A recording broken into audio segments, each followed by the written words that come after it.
Records during the daytime today, but we at least got into the lower 70s, so very, very, very warm for this time of the year. A little rain up here near Lake Erie, nothing showing up in the middle of the state yet.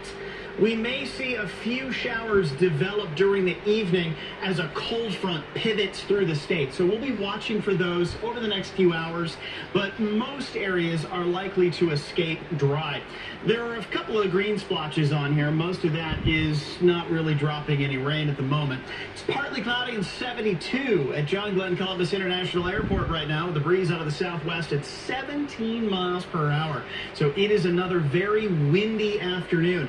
The actual cold air is back here by Chicago, but look at this. The difference between Bloomington and Chicago, 63 there, 48 in the Windy City. You get out to Bismarck, it's 9, but we are very mild, and most of our part of the country still has that nice warm air. Your Atlas Butler current conditions in Newark and Zanesville, both at 70 degrees right now. Courthouse and Chillicothe also at 70, but the winds are gusting to 24 in Columbus and 21 in Circleville, and Chillicothe is pretty close to that. So it is a breezy evening. Now, through the next few hours, there is this little cold front that comes through along with a low pressure center. As those move through the state, we'll see the wind let up a little bit tonight, and then it's going to come roaring back again in the morning. In the morning, we're on the back side of the low, and notice the wind is coming out of the north.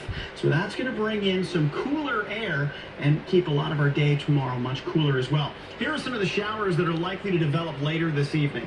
And that is because that same low pressure center that's generating the wind is also going to kick up a few of these showers. And they're going to be hit or miss.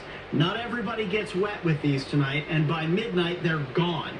So we are still looking at some partly cloudy skies overnight tonight, but it will be a little chilly to start your morning, certainly compared to where we are now. 60 by 8 o'clock tonight, 56 by 9, and your overnight low drops to 35. And by then, the wind is out of the northwest and eventually out of the north. And because of that, it will start to get chilly. Here's that low pressure center tonight. It moves off to the east.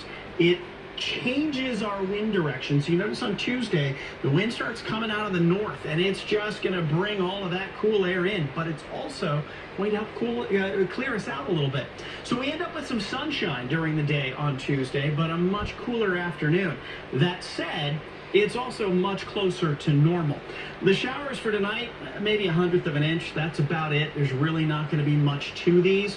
So it's not going to get super wet, and even where it does, it's just hit or miss. But be ready for a few showers tonight. Tomorrow and Wednesday, some sunshine both days. Highs will be in the mid-40s, upper 40s on Thursday, and then Friday, it's rain during the day, changing into a few snow showers Friday night and a few flurries on Saturday.